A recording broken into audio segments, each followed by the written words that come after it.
Good afternoon. Thank you for all those who are attending. About 70 participants up to now, but I think we'll get more soon. For all those who are attending this webinar on climate policy, this is the second of a series of 3, and next one will be next July.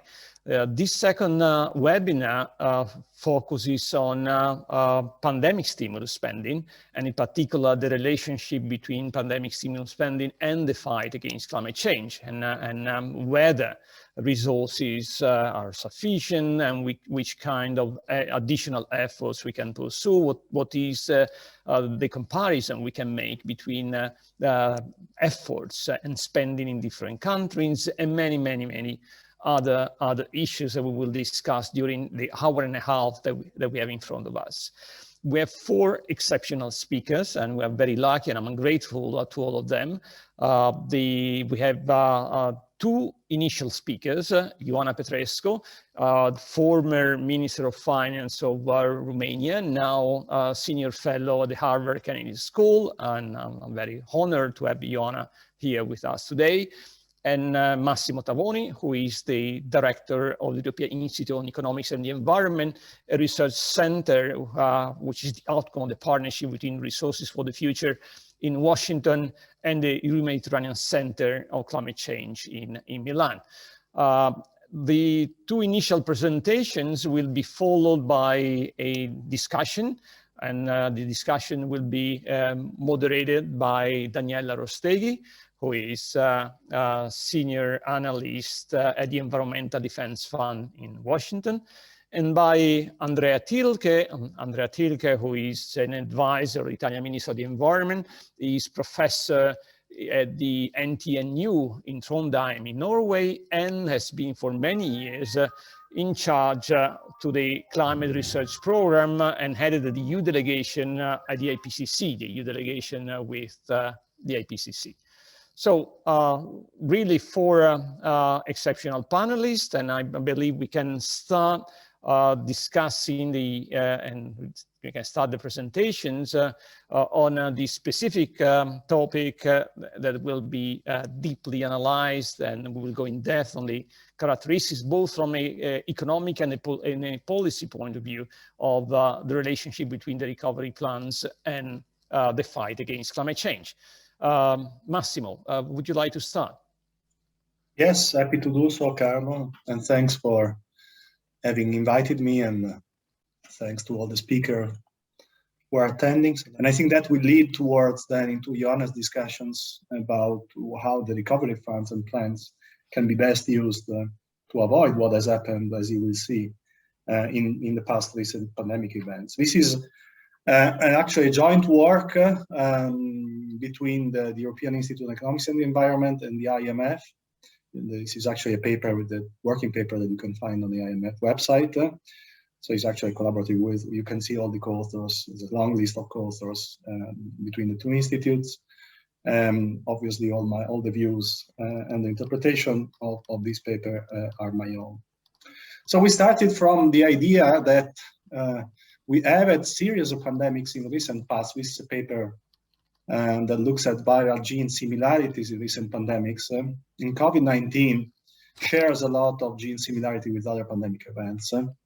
Well, obviously SARS and MERS were both coronaviruses. The swine flu and Ebola were not, but nonetheless there are obvious similarities, actual genetic similarities between these different events.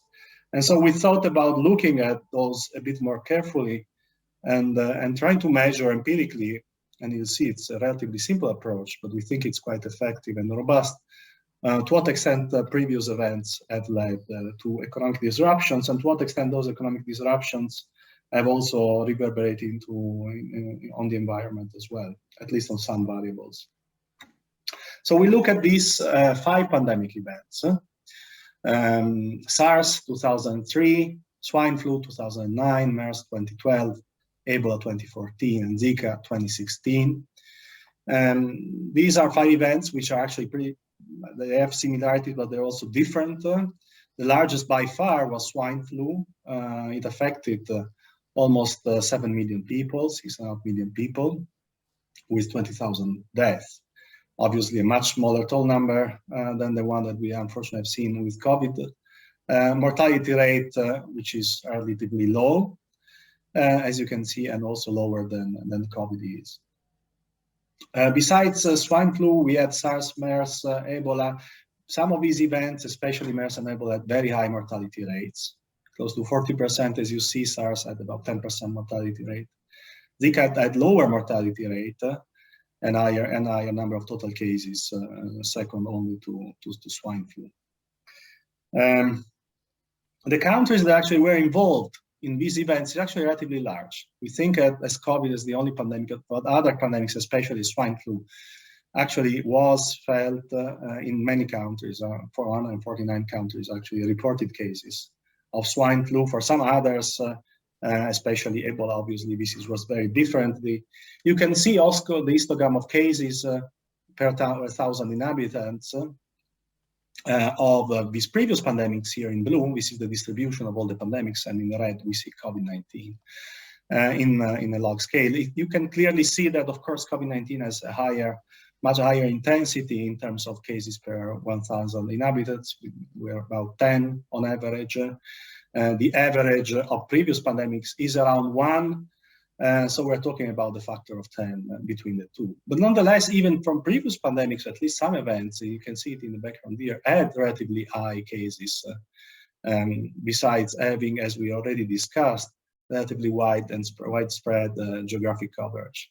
So there are similarities, and we're going to indeed use this measure of log cases as our measure of intensity, which is convenient for various reasons, and I'm going to come back to that in a second. Different pandemics affected different continents differently. SARS and MERS were predominantly Asian, predominantly in Asia. Ebola was mostly Africa. Swine flu, we said it already, it actually was a bit all over the place, also a lot in Europe, but also in the US. There were school closures also because of swine flu. And Zika was mostly in the Americas, North and South Americas. So despite the differences in terms of intensity, despite the differences in terms of geographical coverage, by pulling these 5 events together, and we think we can say something about COVID, and most importantly, also project those forward. So our measure of incidence of the pandemic is a log scale measure of confirmed cases in terms of populations. The log scale is useful because when we do projections, it allows for projecting in a reasonably conservative way. We have seen that the average intensity of COVID-19 is 10 times higher than the average intensity in terms of cases, not death, of the previous 5 pandemics. That doesn't translate in a 10 higher intensity measure, because log scale would just translate it to a 4x times more intense pandemic event. So I think by taking a log scale, we're taking a relatively conservative approach, assuming that these intensity do not scale linearly, but are logarithmically, so less than linearly. Well, the empirical method is relatively straightforward. We use local projections, ordinary square estimations. We estimate a series of variables that we're going to see in a second for a series of times, up to 5 years. We are mostly interested in this parameter, which is the coefficient of the intensity that we just saw. We have several controls on time and fixed year effects, fixed effects, time and year fixed effects. And we've done some other robustness that we can discuss later on if needed. Once we do have these estimates, these coefficients, then we can build our main measure, which is the impulse response function, which is essentially the intensity, the expected value of the variable of interest, let's say macroeconomic growth, given a certain value of intensity of cases, and to what extent this intensity is increased by 1. So it's through an impulse response functions, and we measure this difference as being our measure, primary measure of interest. And we do measure it for the average intensity rate of past pandemics, which we saw is about 1 cases per 1,000 inhabitants. And then we use those to project forward to COVID. So let's just jump into the main results. These are the impulse and response functions based on average post-pandemic events, meaning what would be the impact based on these estimations, for example, on GDP per capita of a pandemic event of the size of the 5 past ones we have seen, not COVID, but the previous ones. Over time, we have lags, also independent variables, and we were estimating the lag effect and the time effect, the lags in pandemic events over a period of 5 years. So what we found is essentially a drop in economic activity in terms of income per capita through time, which becomes slow at some point, let's say in year 4 or 3, statistically not significant anymore, but it is quite significant in terms of average size effect. So we're talking about 1% GDP loss per capita, GDP per capita loss, actually almost 2% GDP per capita loss after 1 year. We do have other macroeconomic variables. We see an increase in unemployment rate over time. It levels off after a few years, but an increase of almost 1 percentage points in the rate of unemployment. We also measure inequality, both through an index of Gini. We also did analysis on different quantiles for those countries where quantile data were available. And we do find that an average size, an pandemic event of the average size of the past 5 has led to an increase in income inequality. Not immediately, so not in the first year or 2, but gradually over time, although leveling off after 5 years, but still significant. And we also found increase in government debt. Besides the macroeconomic variable, we look at the energy environmental variables. And what we found, a similar approach, is essentially a drop in energy usage measured by final energy consumption. And consequently, and related to that, also a drop in CO2 emissions over time. It's actually pretty persistent as years goes by. Now, this might sound as good news in a way that we are seeing a reduced energy and emissions trends from past pandemics, but actually we wanted to understand to what extent this was actually driven by economic recessions and economic impacts, or actually some structural change in the energy system.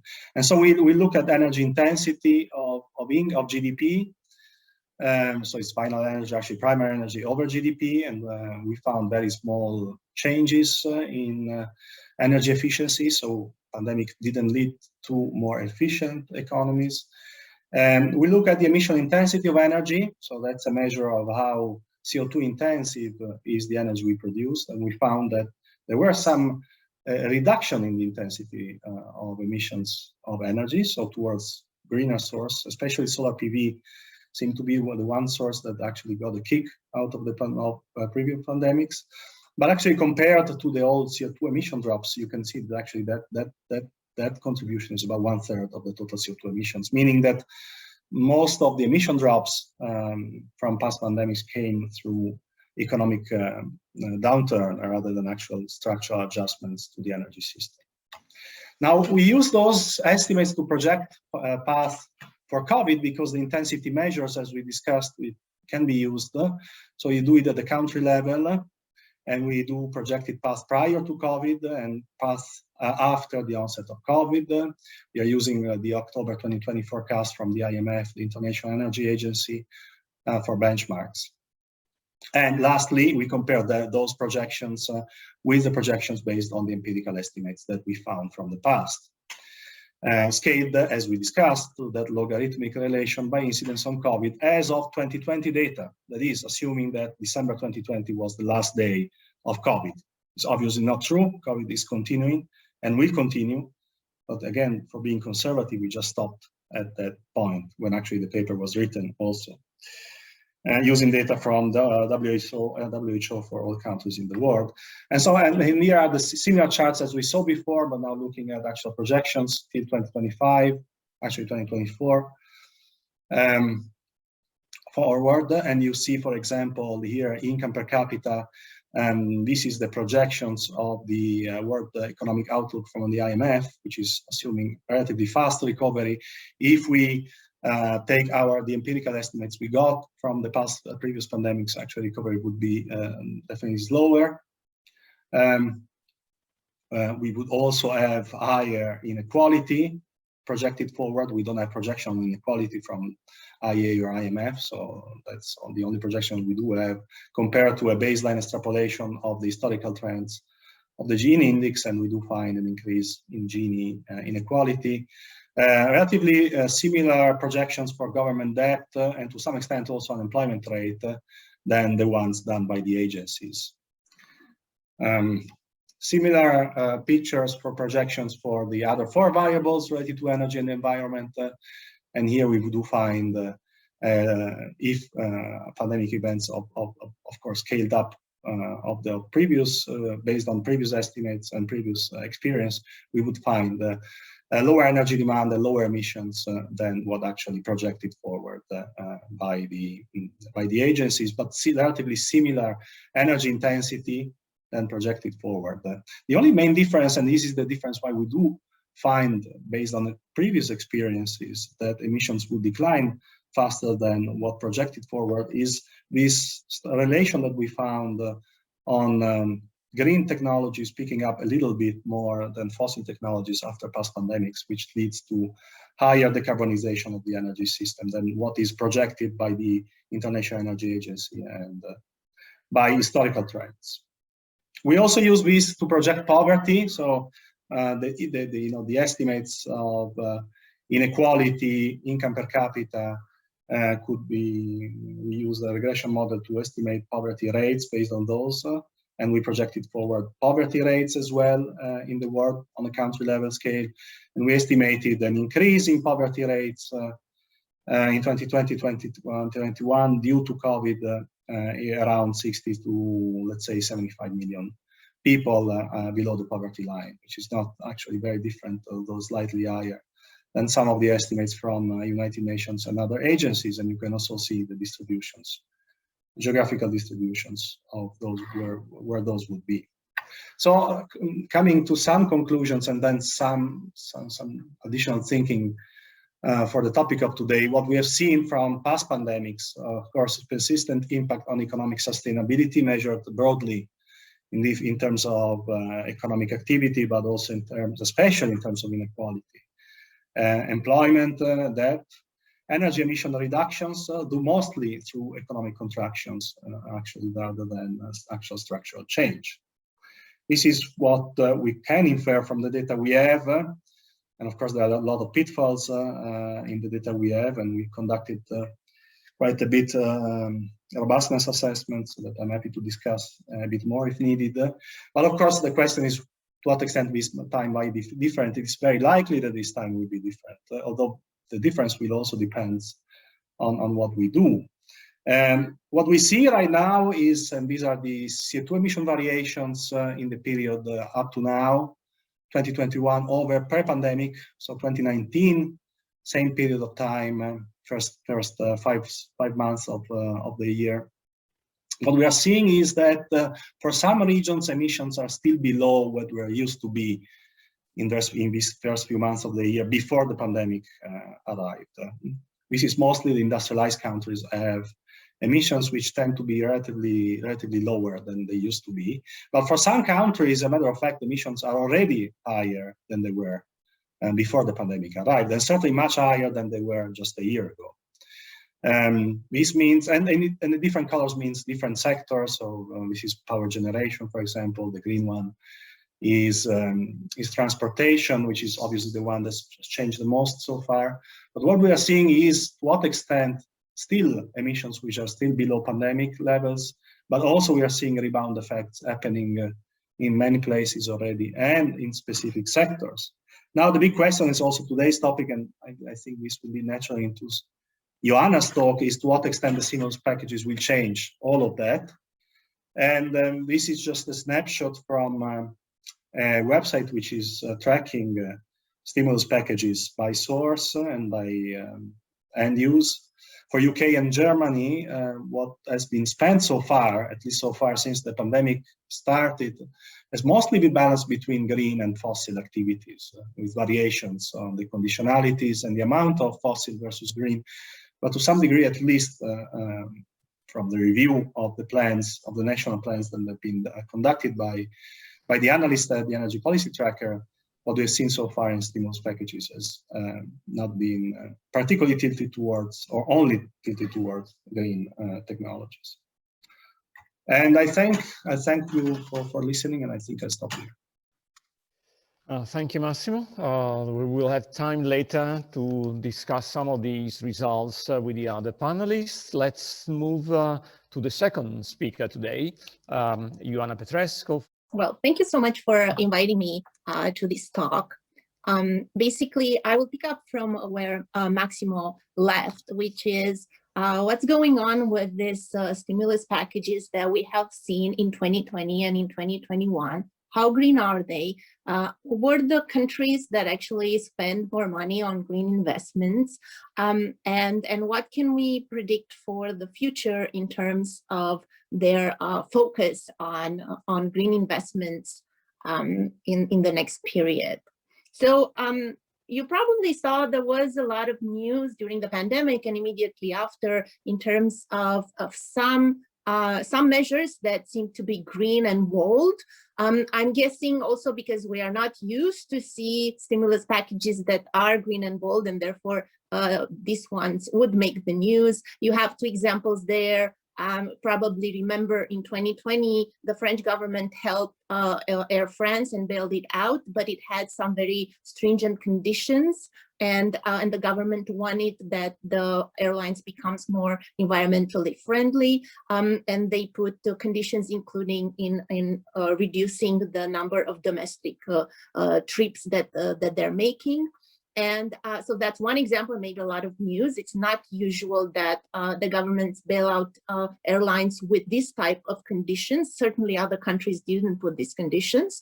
And Germany, for example, recently in 2021, when they sent their recovery and resilience plans to Brussels, they gave a big press release where they said they're going to spend 90% of the 28 billion euros that they're expecting from these next generation EU funds for climate protection and digitalization. That's what they claim that they're going to do. So these are the news, but what is actually the truth, and how green are these packages, and is this true just for a few countries, or it's actually true for a larger number of countries that they spend more on green investments?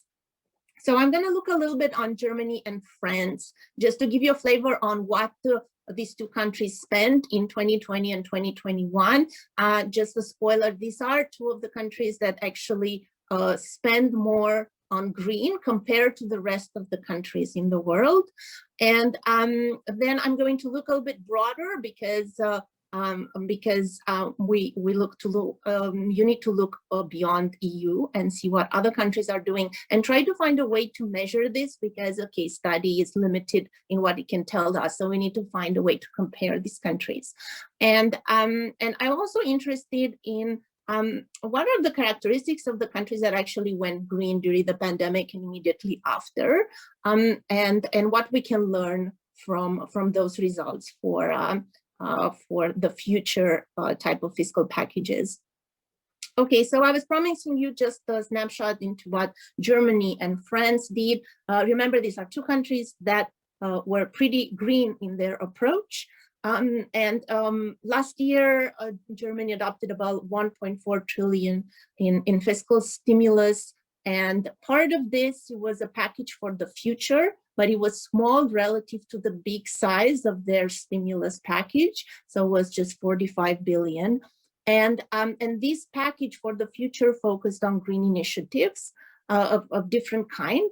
But I want you to notice that even in this country that made an effort to invest in green, actually it was a small percentage of the overall spending. In terms of this year, what did they do in 2021? I was mentioning these recovery and resilience plans that all EU countries had to send to Brussels in order to access the Next Generation EU fund. The 6 main areas of investments in the German plan were environmental and digital investment, and this was big. A long-term way of growing, but this also includes some digital economy and other things that we can consider green as well. A geographic and societal convergence, this means health and a number of other projects. Structural and socioeconomic adaptability, this also includes digital and data and things like that, and also some youth-targeted programs. So basically, they focused on a number of things. I want to flag 3 important things that came out from reading the package. One of them was they want to make the building sector a bit more climate friendly, so they would put 2.5 billion euros in that. And they want to the transport to make it more environmentally friendly. That's about the 4.7 billion going in there. And they are focusing a lot on hydrogen research and carbon reduction research, and that's 3.3 billion. I'm not talking here about other countries, but for example, Belgium and Luxembourg and a number of other countries focus on innovation and research in climate-related areas. So it's not just Germany. France, in 2020 had about 600 billion in stimulus packages. A lot of these European countries actually put a lot of money into stimulus. What made them really special was that conditional bailout to Air France, and they imposed some green conditions on them, which of course led to a lot of discussions with the unions and other adventures, but that was relatively new to tie this bailout to the airlines to green conditions. They also had an ecological plan, a specific one that was agreed upon in September 2020, and that support environmental targets like energy efficient building renovation, decarbonization of industry, agriculture transition, green energy, and green transport. What are they doing in 2021? Well, they have a big chunk of money coming from Next Generation EU fund. Their areas of focus in terms of investments are similar to the ones of Germany, that is ecology, digitalization, growth, education, social cohesion, healthcare. And I would flag here renewable energy, and they're committing to increasing 2.3 billion per year spending here. And also they're focusing, like Germany, on making the building sector a little bit greener. So that just to have a little bit flavor of what these numbers are, because I'm sure all of you saw a lot of numbers in terms of stimulus packages and also in terms of greenness, but it's good to know what direction, what approach they had. Now, all these case studies are nice and well, but it cannot tell us all the story. So I went and I looked at the Green Future Index that the MIT Technology Review Insight published. What is this index? So basically they're ranking 76 countries based on their data in 2020, and they rank them based on 5 pillars that they measure. One is carbon emissions, one is energy transition, one is green society, and here they take into consideration net forestation, development of green buildings, recycling, consumption of animal products, clean innovation, so the relative number of green patents, for example, enters here, investment in food technology, and climate policy. Here, it's an aggregate of things, including sustainable agriculture, carbon finance program, climate targets, but more importantly, the last sub part of this climate policy is pandemic pivot.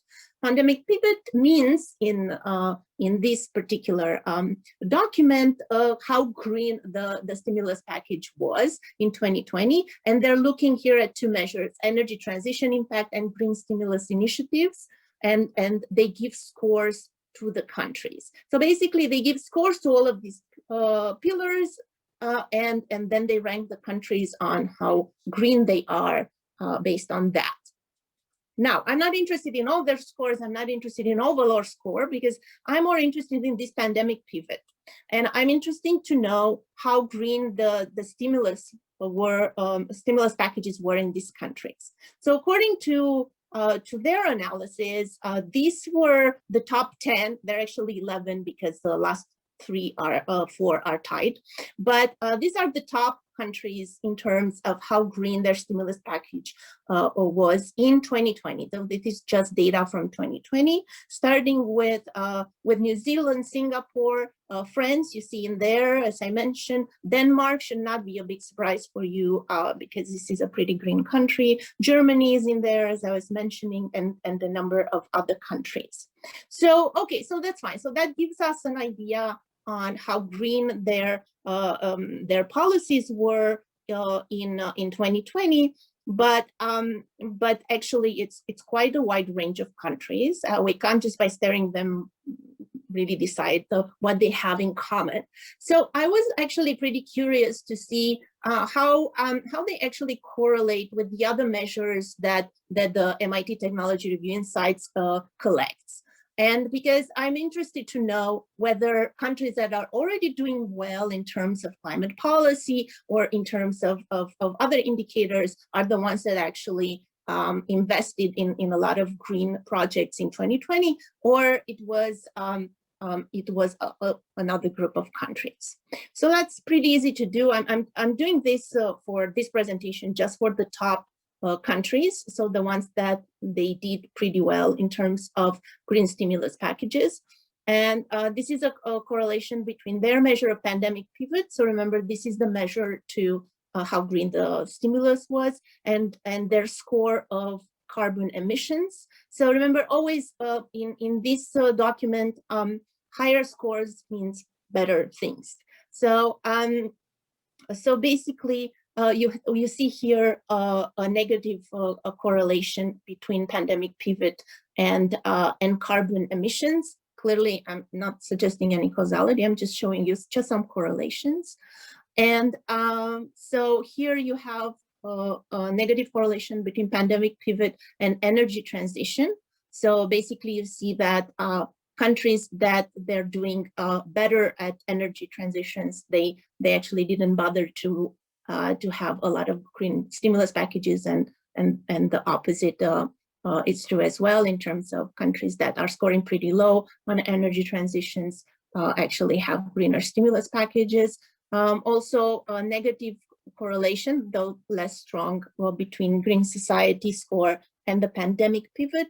Again, you know, countries that are not doing so great in terms of green society parameters did better in terms of green stimulus.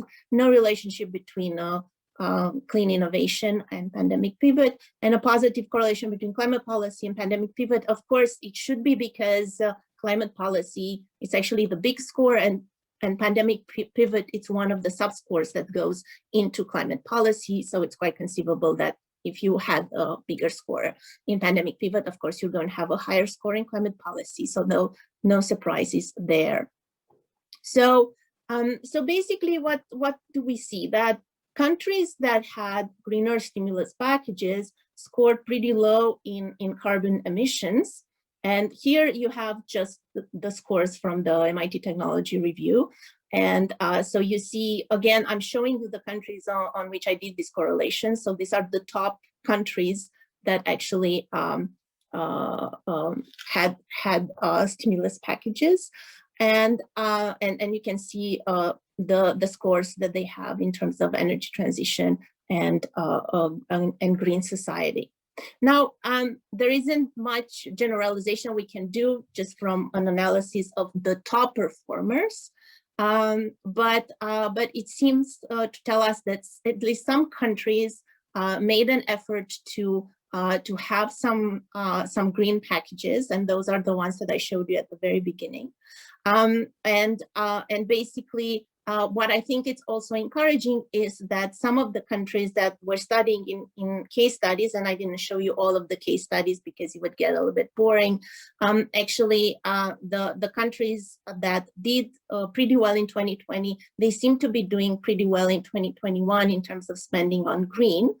And I think this needs much more analysis also on a larger number of countries, including the ones that they didn't do pretty well in terms of the stimulus packages, and try to figure out a little bit what is their characteristics of the ones that they didn't do that. Thank you. Thank you, Ioana. Very useful indeed. And talking about case studies, I believe the next speaker, Daniela Rosteghi, will focus on the US case and will provide additional important insights on what we are trying to understand, the way, if there is a relationship and the way in which this relationship works between, of course, climate policy and recovery plans. Before giving the floor to Daniela, however, I would like to invite all participants, if they like, to start asking questions, and they can use the question and answer section. So don't use the chat, but use the Q&A section of Zoom in order to write your own questions, and I'll read them. And then after Danielle and Andrea's discussion, we will open the floor to questions and a debate with all speakers. So please use the Q&A section. Danielle, the floor is yours. Thanks, Carlo. So I'm going to talk a little bit today about the green stimulus in the United States' recovery plan. So we're obviously talking about these topics today because we know how critically important it is that we design our economic recovery to also be a climate-focused recovery. And the US President Biden understands that and has put forward a plan that would seek to jumpstart the US transition to a clean energy economy. And I want to note that the plan is not just about creating jobs and reaching our climate goals, but doing it while also improving environmental equity and justice, increasing the power of US workers, and helping to deliver a just transition to fossil fuel workers in their communities. And that's, I think, really important given what Massimo just said about how inequality tends to rise during pandemic events.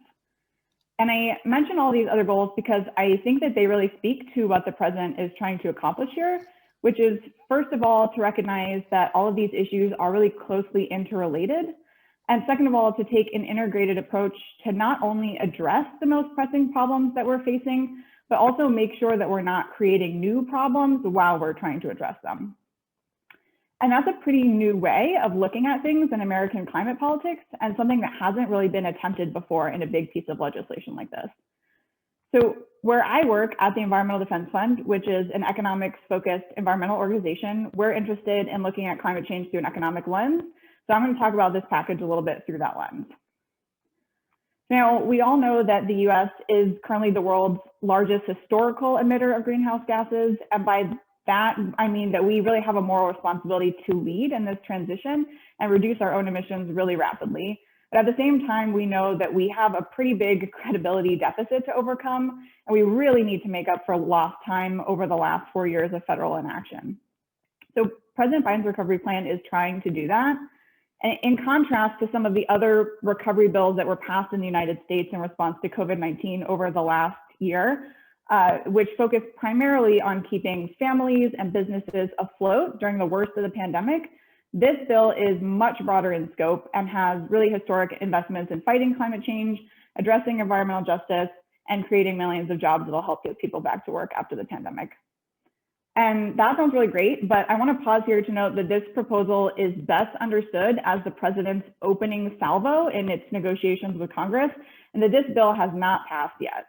So it is really up to Congress now to come to an agreement, and those negotiations are very much underway right now.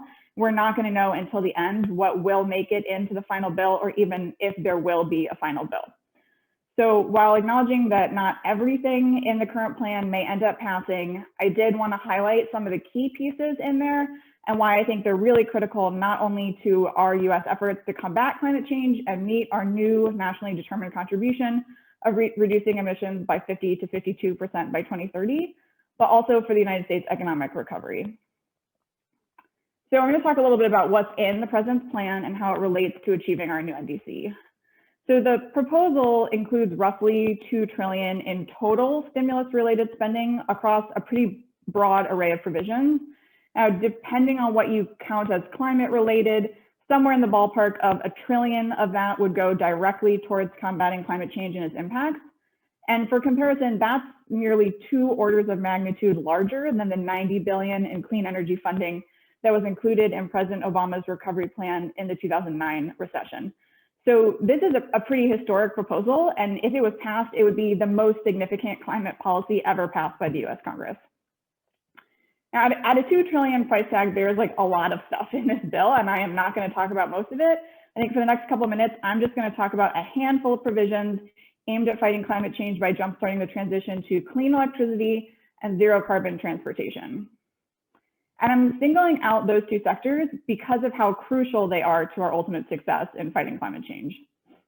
So in the electricity sector, all of our modeling shows that the electricity sector is going to be both the backbone of the clean economy and the source of the vast majority of the near-term emissions reductions.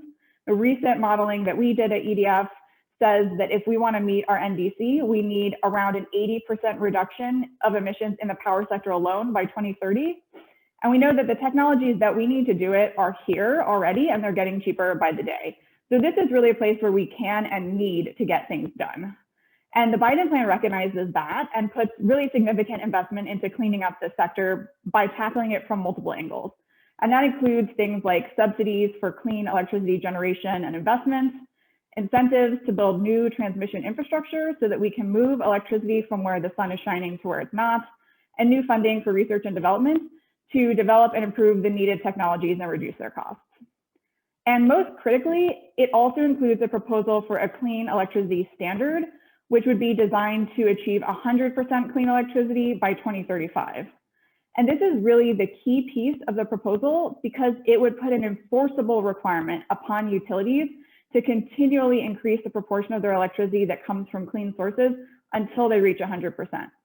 And depending on the design, we think that passage of a CES like this could drive a significant chunk of the emissions reductions that the US needs to meet our 2030 NDC goal. So I would say that these are pretty strategic investments that are really going to help us drive down the costs of the transition and enable further emissions reductions in other sectors as they increasingly electrify. At the same time, modeling from the Rhodium Group indicates that investments in the electricity sector could result in a net gain of more than 600,000 jobs annually in the US over the next decade. So it's pretty clear that investing in clean electricity is also really smart recovery policy. Now I'm going to move from electricity to transportation. And transportation, and particularly on-road transportation, is the next place that we need to look for emissions reductions. It's the largest source of climate pollution in the US right now, and it's also a major source of air pollution, particularly for communities living close to highways, ports, freight centers, and these are more likely to be in low-income communities or communities of color, which makes it really important to also tackle this from an equity perspective. Now, on-road transportation is another place where the technologies we need to get to zero exist and are quickly moving towards cost parity. But it does take time to roll out electric vehicle charging stations across the country, and it takes even longer for the vehicle fleet to turn over. So even if every new car sold is zero emissions by 2030, it will still be a decade or more before all the combustion vehicles in circulation retire and are replaced. And so that's why it's really critical that we get started today in putting those trends in motion. And the President's plan also recognizes this and proposes hundreds of billions of dollars of investment in clean transportation, including $174 billion specifically for electric vehicles to build out 500,000 electric vehicle charging stations and boost EV manufacturing and sales, and additional billions focused on expanding and electrifying the country's public transportation.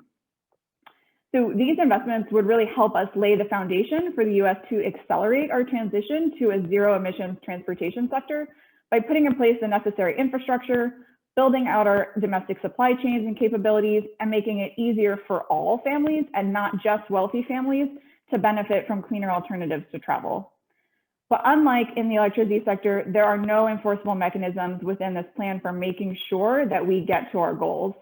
And there are some gaps in investment. So for instance, medium and heavy duty vehicles do not receive nearly as much investment as we think is needed to really electrify this high pollution sector. So stepping back to look at the package as a whole, what does it mean for the US in this fight against climate change? On its own, we know that it's not sufficient to meet our new NDC, but it does set the economy up to move in that direction, which makes it a really critical element in a long-term effort. And in addition to being the right thing to do, it's also highly strategic in simultaneously addressing the deep need in this country for equity and justice, for stronger protections for workers, and for a just transition for fossil-dependent communities. At EDF, we believe that to stand the test of time, a solution needs broad support. And that's why we strive to bring together people from all sides to tackle the climate change from many different perspectives, not just an environmental one. And we would think this bill really makes a lot of strides within the US climate conversation to reframe climate action as something that brings economic prosperity rather than threatening it, that can uplift and support communities, help them through the transition, and which also pays heed to many voices that for too long have been choked with pollution. Is it everything we need? No, definitely not. More is needed, but it would be a very strong step in the right direction and allow us to keep our climate goals within reach. And critically, it opens the door to a more genuine conversation about the really significant benefits from massive job creation to thousands of fewer deaths from air pollution that can be achieved through climate action. So I'm going to stop there. Thank you very much, and thank you to the organizers for having me. Thank you, Danielle. And we can now move to Andrea Tilke, our last speaker. Andrea will comment, of course, given his experience on previous speeches and presentations, but also provide a view from Europe. I mean, his role with the European Commission and his role with the Italian Ministry of the Environment gives him the possibility to provide an insight of how recovery plans in Europe, in particular, Next Generation EU is designed, and how it will help fighting climate change. Andrea. Thank you, Carlo, and thank you for everybody for participating into this webinar. And I would like to start from the COVID-19 pandemics, because despite the fact that, as Massimo told us, there were other pandemics in the recent past, but this, with respect to the former pandemic events, COVID-19 was really different because of in the mass of people impacted, but more than that, because of the kind of the system of transmission of this pandemics that obliged many countries to close every activity, to put very serious lockdowns, as Italy did in March last year, and later on continued to apply towards between the end of 2020 and the beginning of 2021. And this, of course, generated a very deep economic disruption in many, many countries. So the stimulus packages that have been developed so far have this huge problem in front. So the problem of having a situation which is extremely difficult economically, and together with the exit from a sort of transformational event, because this pandemic changed also our way of living, our way of having a social life, our way of having relationships between each other. This has created a change in the markets, a change in many, many ways that we do. So the tomorrow will never be like the past. And therefore, the design of these stimulus packages are very interesting, because it is there where we can see if countries and the response to the stimulus packages, if countries have or more or less a capacity to respond in the future, to take up the opportunities that are connected with this crisis. Now, if we look at the European Union stimulus packages, I have to say that my former colleagues have done some quite intelligent work, let me say like that, because they have combined the stimulus packages with a series of conditionalities that were always difficult to connect with any other further previous support means. In particular, because usually every year there is the so-called European semester, which is a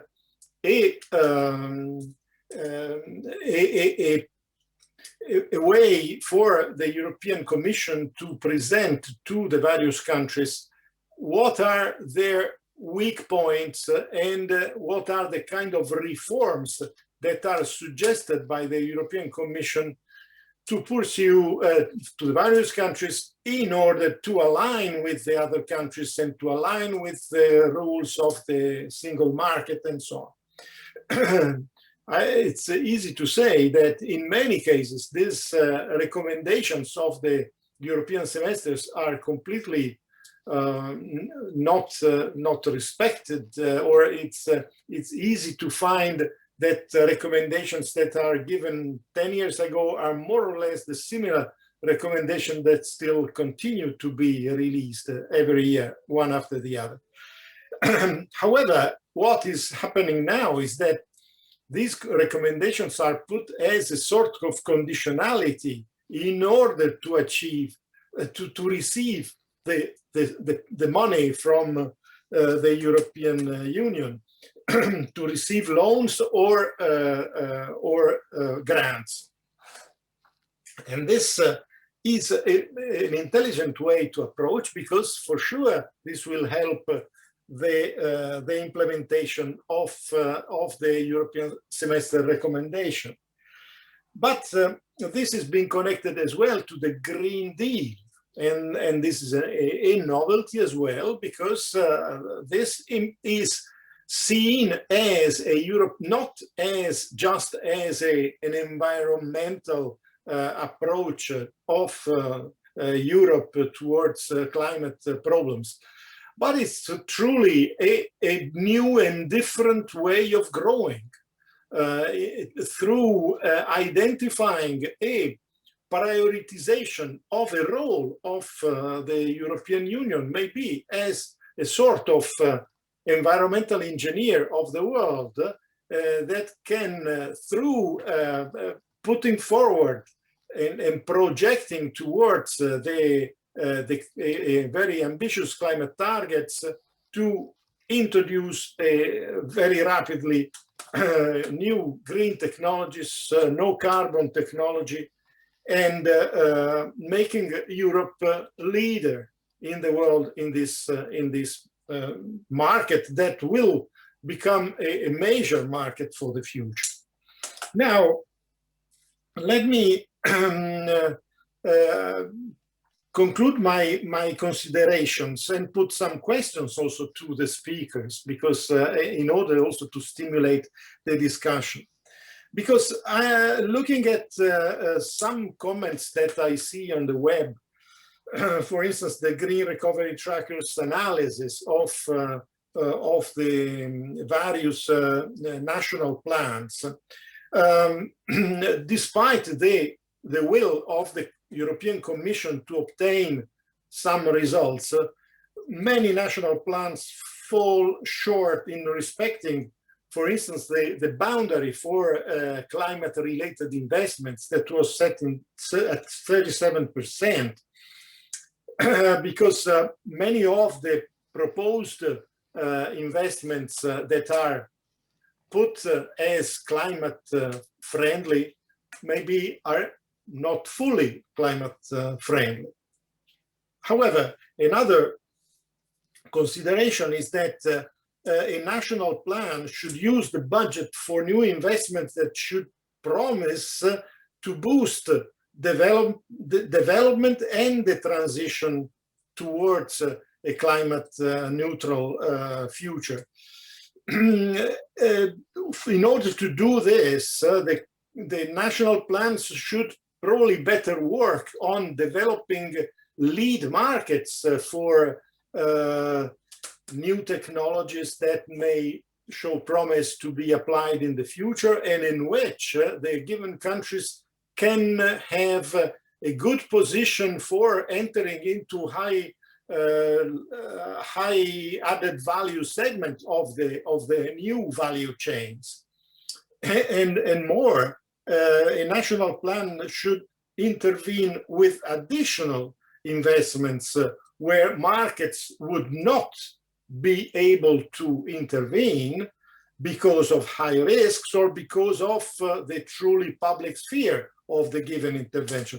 So if this is true, have you seen among the various recovery plans examples that show best practices in one way, for instance, in constituting lead markets, or to support this development of to boost private markets towards the future and make the transition becoming rolling on its own feet. So this is, in my opinion, the true question for analyzing the recovery plans that are in place. And we all are interested to see if the American plan will be approved by the Congress then, because probably in the US you have more and more experience on how to do that, despite the low participation of government in private activities, but you have a better experience maybe on how to stimulate private markets through the intervention of the government. Thank you, Andrea. There are many questions that you raised, and before giving the floor to the participants, and I have already 5 questions from the participants, I would like to ask both Ioana and Danielle to answer Andrea's questions, because I think it's important to start from that. So, Ioana. Yeah, Andrea, those are very good points. Let me start with the end of your questions and mention that yes, the American plan is very ambitious, and I think US is trying to prove itself on the international scene that they can have green packages like this, especially after 2020 when they did not excel at that at all. So just using the data that I was presenting you during the presentation, according to the GFI index, US placed 31 out of 76 countries in terms of pandemic pivot, on the same place with Poland, UAE, and Kuwait. So that was last year, and this year. We know there is a different administration with different goals. Now, getting to the other part of the question, which related to the plans that were submitted to Brussels in order to access the money from the Next Generation EU fund. It's true that Brussels set some very clear guidelines in terms of what percentage should be directly towards green and what percentage should be directly towards digital. They also make it very clear that they want it to be targeted towards reforms. Clearly, not all countries really abide by that. I think there are many reasons. One of the reasons is that not all countries have the abilities to build good climate policy. they simply don't have that. They don't have either the experts or the institutions to carry that. So first, this part needs to be boosted if we really want the Green Deal, the European Green Deal, to succeed. Then, of course, we have to understand that this part about climate, it's the political will also depends on political orientation. So that's an aspect that I think Brussels should take into consideration next time, because clearly we have independent countries within EU that have national governments that need to respond to their own voters. So they need to take that into account. And of course, they have different resources, different mix of resources, and also I would say also a different mix of stakeholders in their own countries. So clearly it's important if you have important stakeholders in the coal industry, or you have a lot of strong unions in that area, or maybe strong businesses that are fossil fuel intensive. So I think it's good that we have Green Deal. It's good that we have such programs like the Next Generation EU funds. But the reality is that the countries within EU are very different, and we need to take into consideration these differences in order to raise everybody at the desired level and actually reach those targets in 2030 and in 2050 in terms of zero neutrality. Thank you. Thank you very much. And Danielle? Yes, I'm sorry. My computer, I think, cut out a little while you were asking that question. Could you restate it, Andrea? Oh, well,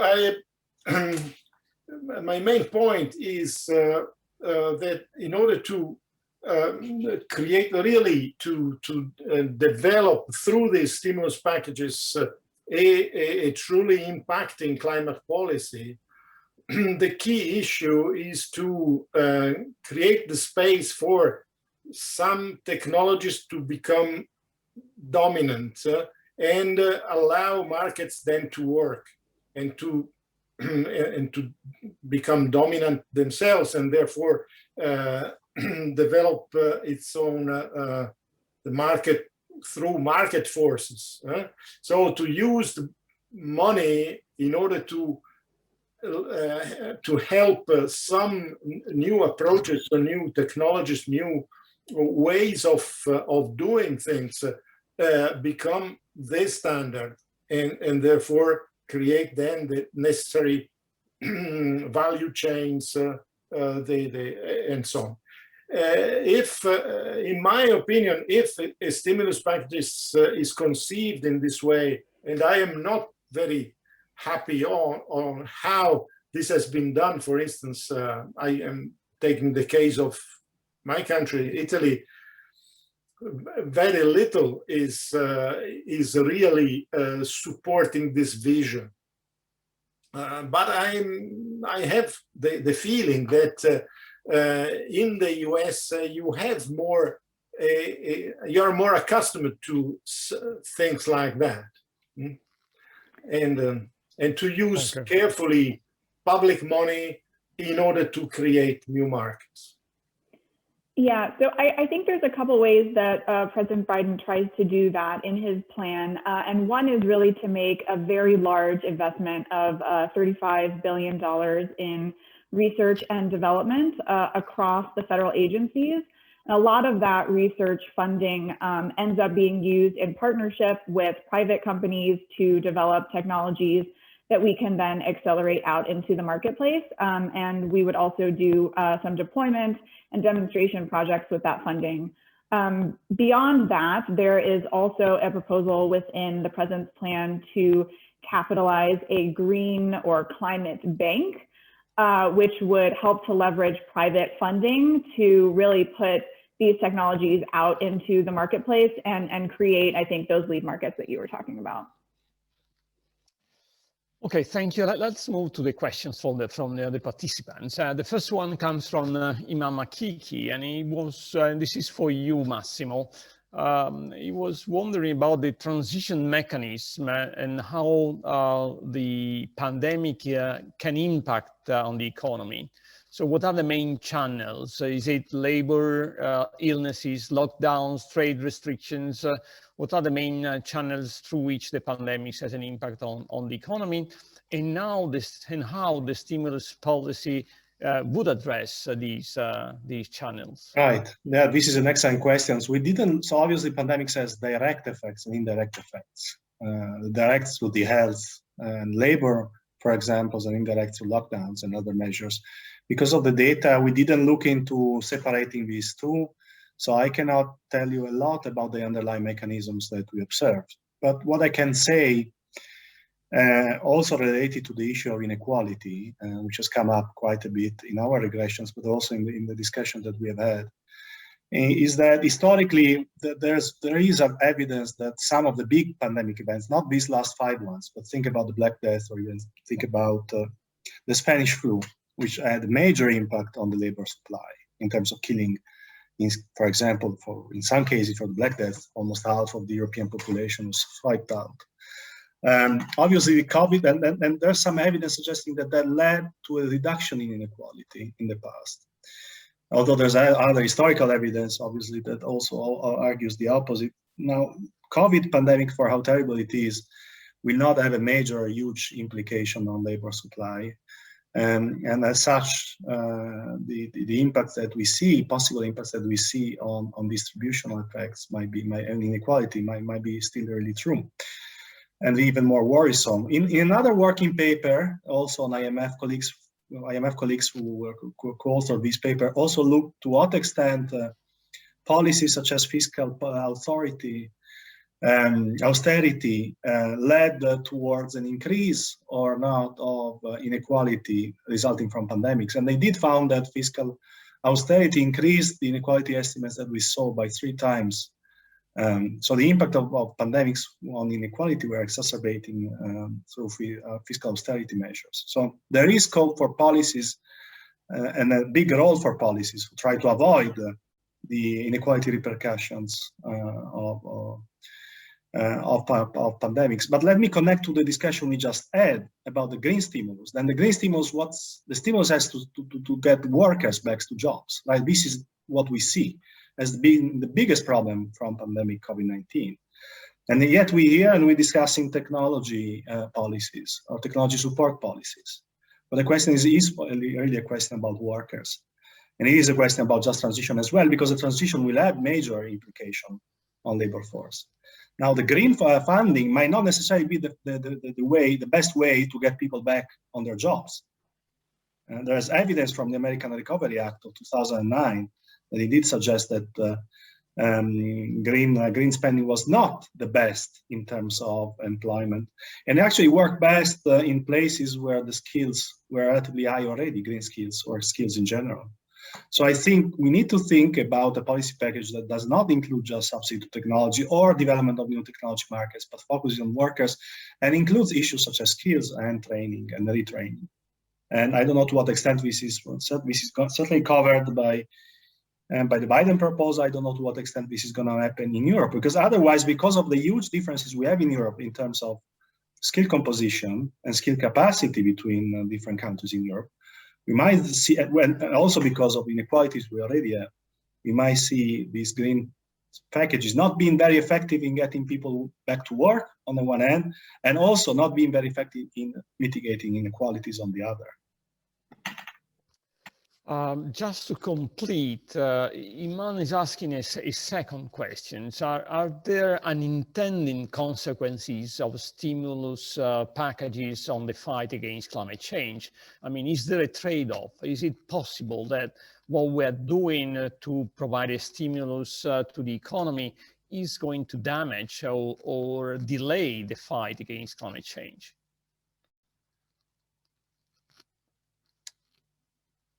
Massimo, for you. Me? Okay. Yeah, I think there are for sure. I'm not sure about the ones which are mentioned here. Electricity, electric cars are still relatively low emissions, have relatively low emission, even if fossil fuels are still used to power electricity or generate electricity. So I think that is not maybe the best example, but there are examples, and the skill composition I just mentioned is maybe just one of such examples. And then directly or indirectly, that some of these stimulus might foster better employment in places where green skills were already higher. and also as a result, and also people were better off even before. So that might yeah, this is one of the possible backfires, but maybe others, because if I can, Carlo. Yes, may I add one point, because among the Italian activities foreseen in the national plan, in the recovery plan, there is one that was introduced before the presentation of the recovery plan, but then included there in the recovery plan, that was about renovating buildings for improving their energy standards.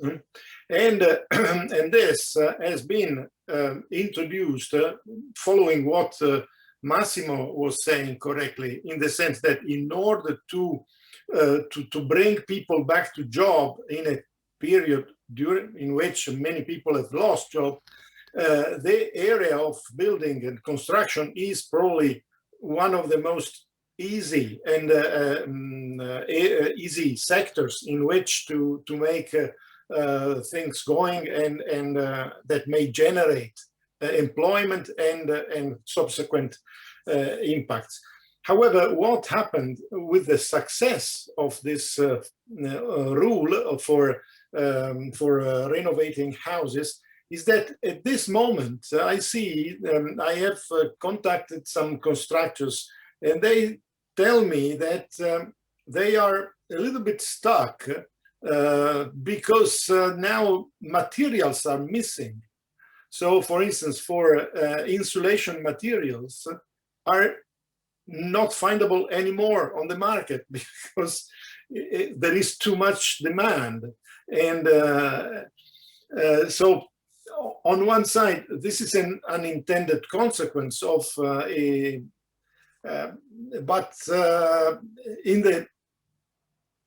however, in the long, to respond also to the question of Iman, in most cases, the recovery plan consider or put forward both a progression towards the climate neutrality together with other, with the various green aspects in order to try to avoid these unintended consequences. But you can go beyond, because of course the lack of materials is something that may be generated by the success, by too much success of a given policy. Ioana, you had raised your hand. Thank you. This matter? Yes, thank you. I wanted to say, yeah, there was definitely the case that some measures in the stimulus packages were harmful for the environment. I mean, they are anything we can see in 2020 in all over the world. Of course, I'm not talking only you now. Things like subsidy or waive fees for environmentally harmful activities. These were part of stimulus packages, environmentally harmful infrastructure investments, deregulation on environmental standards, environmentally related bailouts without green strings. I was mentioning the example of France because it was unusual that they actually bailed out their France with some green strings, but attached. But in fact, Germany bailed out airline industry without such strings, and that's actually far more common. And subsidies or green or tax reduction for environmentally harmful products. And this you can see the type of measures I was mentioning, you can see in different areas. I mean, in energy, in agriculture, in industry, in transport, in waste industry. So if we're looking carefully at stimulus packages all over the world, unfortunately, we will find also these type of policies that were part of the packages. Yes, certainly, but there is another argument. We all know that sustainability policies in general, and more specifically mitigation policies, have a cost. There is a macro cost of implementing these policies. I mean, all IPCC reports refer and show this kind of cost. So if we are pursuing a green recovery, we are pursuing a way which is more costly than others. And someone may argue we are wasting resources because we are not accelerating the recovery by using resources to get something greener. It would be better to do the recovery first and then think about green later. How would you respond? Is this the question for me? Sorry. Maybe Max, because Max was involved in the modeling of macro costs for the APCC. Yeah, I'll be short because I want to give the floor also to Danielle and Ioana. I think it's a fair point, and we should strive for a balance. And again, it's besides the total cost.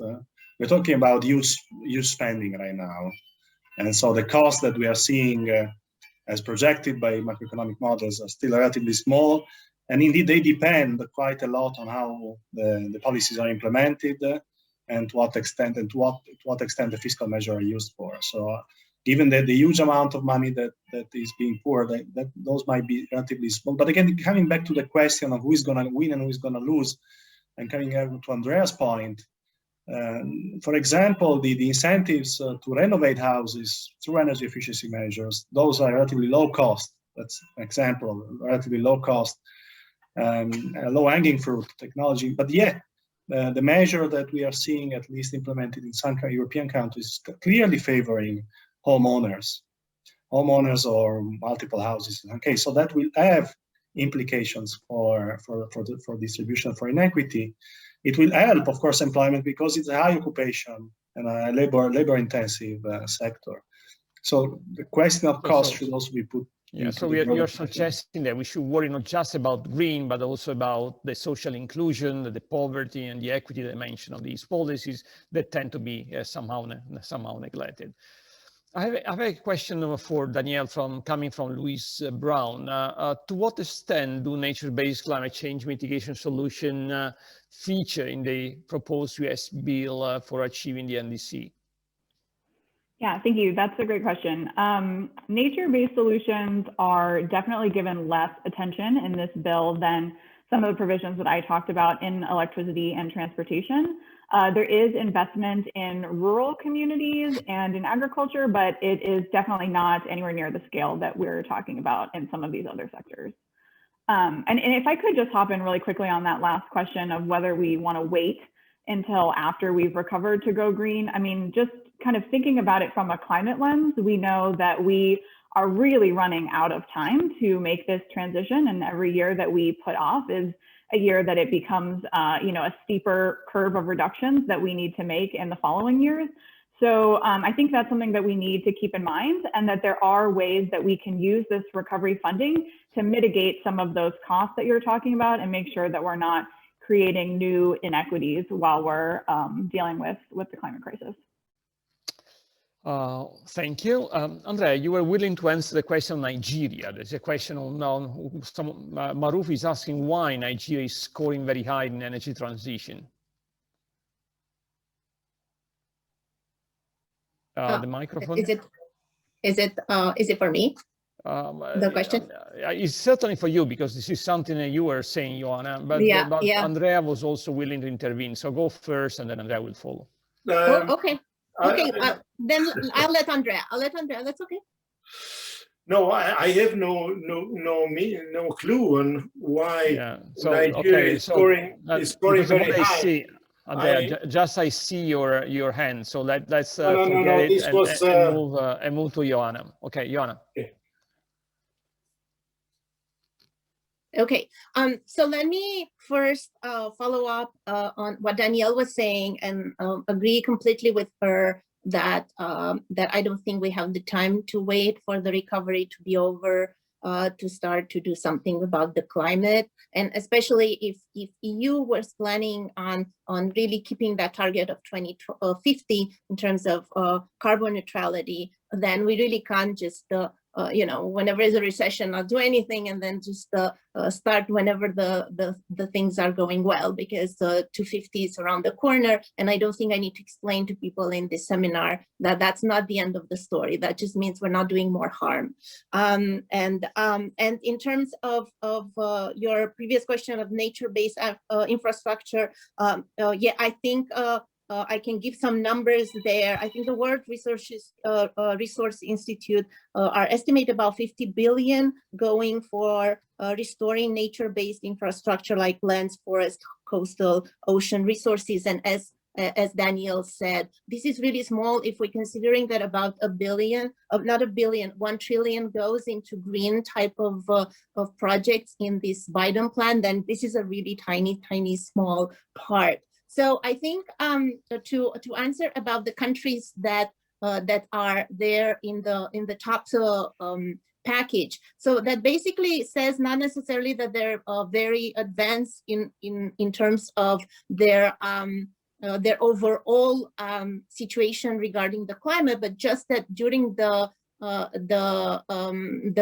period of the pandemic, their policies were greener than the other countries. That's basically all it has to say. And they're looking there at two components. They're looking at the energy transition component when they're calculating this pandemic pivot, and they're looking at sort of greenness of projects in general. So I didn't look specifically into the Nigeria specific policies, but that's how they're measuring the pandemic pivot, and that's why they're Nigeria. It's ranking high, but it's not ranked high in other categories. Just ranks high in the pandemic pivot because probably during 2020 they took some stimulus measures that were greener than the other countries analyzed. And I'm happy if you leave an email to look more carefully into their policies and maybe come with a more detailed answer for your question. Okay, thank you. Santo Filani is asking about the sectoral dimension of the stimulus spending. Are there sectors which are getting too little stimulus or compared to others? Some sectors that are neglected? Who is willing to answer? Are you asking about US or you were asking about which stimulus? I think the answer should cover both Europe and US. Well, I think they're very, very different. As you probably could see in my case studies, the things are different from country to country. But I can probably give you some areas from the US package. I mean, they're also focusing on affordable and sustainable housing.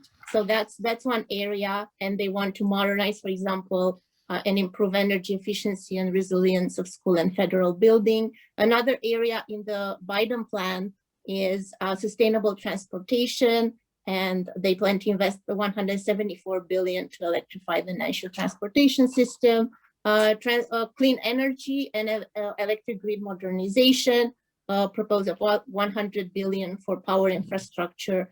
So these are some, and also they invest a lot in R&D.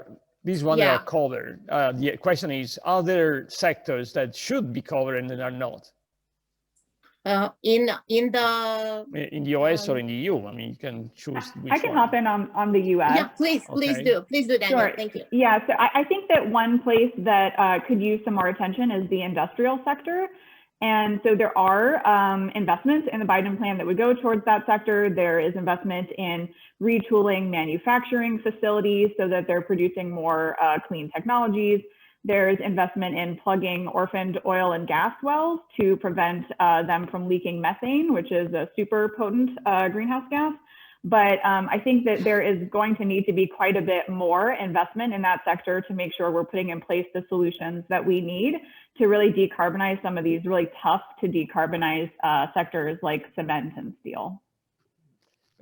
This gives me the chance to offer another question for discussion.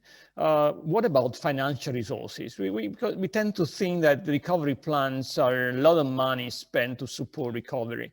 But in reality, they fall short of the amount of resources that are needed. I mean, take all estimates, the IPCC1 or the Morgan Stanley or whatever estimates the International Energy Agency new report on net zero emissions. I mean, they all estimate higher amount of money to decarbonize the economy, even to reach the Paris Agreement target. So how do you assess the amount of financial resources devoted to decarbonization?